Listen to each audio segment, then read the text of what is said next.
Alors bonjour. Alors dans le contexte de la littérature de la deuxième moitié du XIXe siècle, aujourd'hui on va aborder le passage de la poésie parnassienne à la mouvance symboliste. Alors au milieu du XIXe siècle, le monde de la poésie commence à évoluer vers une nouvelle direction, et notamment à partir de Théophile Gautier. Pendant sa jeunesse, il était un romantique convaincu, au point qu'il avait pris part à la bataille d'Hernani. Toutefois, avec le temps, il commence à prendre des distances de ce mouvement. En effet, dans la préface de son roman Mademoiselle de Maupin de 1835, il explique sa conception de l'art. Donc, selon lui, le but ultime de l'art est de créer de la beauté. Donc, l'artiste doit donner une très grande importance à la forme. Et c'est donc ce qu'on connaît par le nom de concept de l'art pour l'art. Donc, il n'y a de vraiment beau que ce qui ne peut servir à rien. Tout ce qui est utile est laid. Ça, c'était la devise de Théophile Gautier. Avec cette phrase, Gautier dénonce donc l'utilitarisme de l'art en encourageant une poésie détachée du réel et douée d'une grande beauté plastique. On peut donc parler de formalisme qui se décline en plusieurs astuces de l'auteur.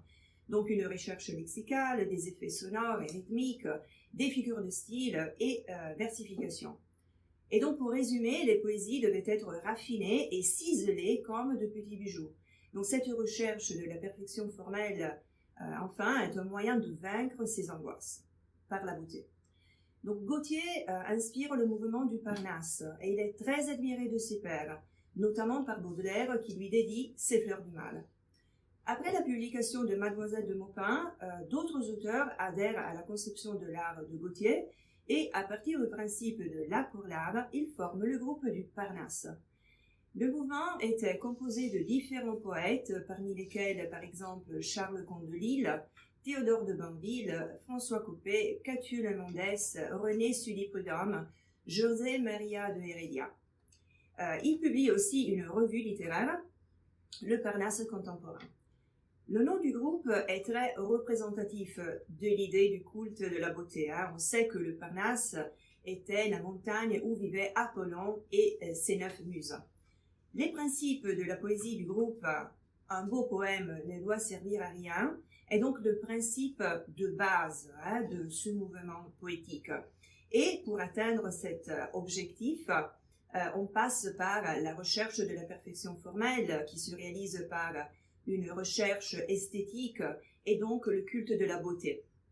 En outre, le groupe défend l'idée d'une aristocratie de l'esprit, et donc avec un refus des mécanismes utilitaristes qui dominent la société en faveur de la recherche de la beauté pure.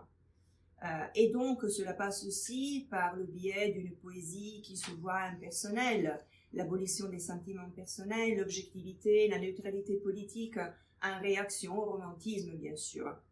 L'art doit être en outre indépendant de la morale et de la politique, sans expression de sentiments. Et donc, les Parnassiens favorisent les sensations et les impressions. Donc, ils suggèrent les sonorités qui évoquent les sensations visuelles et olfactives, la perfection formelle et le refus de la simplicité. Donc, la recherche de ce raffinement continuel.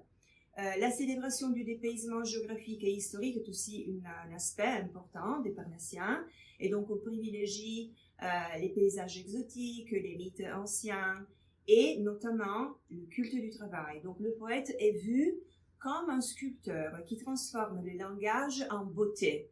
Donc le poète est un émailleur et un orfèvre. En 1857, la publication des Fleurs du mal de Charles Baudelaire marque un tournant dans la poésie française. En effet, ce recueil de poésie synthétise les différentes sensibilités du siècle.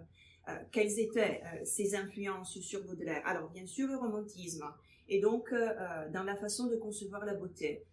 Gautier et le Parnasse aussi ont une influence importante sur la poétique de Baudelaire par le biais du formalisme et le refus de l'impersonnalité. Réalisme et naturalisme, bien sûr, le modernisme comme une vision de la réalité. Baudelaire ouvre la voie à la révolution de la poésie symboliste. Le symbolisme est une sorte de réaction au positivisme. Pour les symbolistes, le monde n'est pas un monde dominé par la raison. C'est, bien au contraire, un reflet du monde spirituel.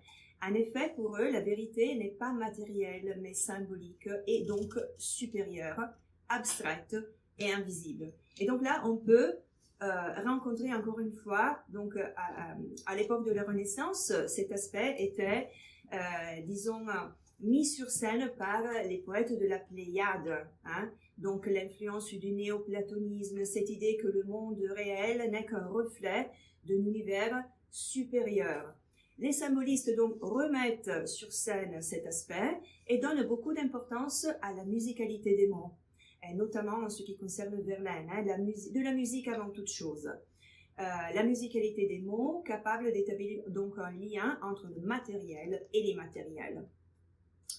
Le symbolisme naît officiellement en 1886 avec la publication dans le Figaro du manifeste du symbolisme de Champmoréen et la publication du premier numéro de la revue du symboliste. Mais on sait que le symbolisme existait déjà bien avant.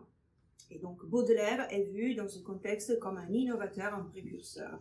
En général, les symbolistes font une large utilisation du symbole, de la métaphore et de l'allégorie, donc toujours pour suggérer, qui traduisent donc leur impression et leur paysage intérieur. En outre, au lieu de nommer un objet, ils préfèrent rendre compte de l'impression que nous donnerait sa présence ou son absence. Alors, quels sont les représentants majeurs de ce mouvement? Alors, bien sûr, Paul Verlaine. Pour lui, la poésie est légèreté et musicalité, et pour traduire cette idée, il privilégie les vers impairs, hein, qui sont donc caractérisés par une musicalité majeure. Arthur Rimbaud, aussi symboliste, il écrit seulement pendant quelques années, mais sa poésie et sa réflexion sur la poésie, exprimée notamment dans une lettre à Paul de Meuny, la lettre du voyant, célèbre, sont très importants dans l'histoire de la poésie française. Stéphane Mallarmé, encore symboliste, toutefois il jette les bases de la poésie moderne. Et en effet, pour lui, le sens des mots n'a plus une grande importance, il privilégie l'effet visuel qu'ils produisent sur la page. Jules Laforge est devenu célèbre seulement après sa mort. Il se concentre sur une forme poétique ancienne et donc il remet sur scène et à la mode la complainte qui devient une chanson de rue. Charles Cros, plutôt méconnu, il fait partie du courant surréaliste car il rompt avec tous les mouvements poétiques de son temps. Il écrit des textes provocateurs teintés d'humour. En ce qui concerne Huysmans, son roman le plus célèbre est À rebours, et à travers son protagoniste, des Esseintes, il montre l'insatisfaction de vivre, le dandysme, la désillusion et ses échecs. Et il deviendra un texte de référence pour les décadents.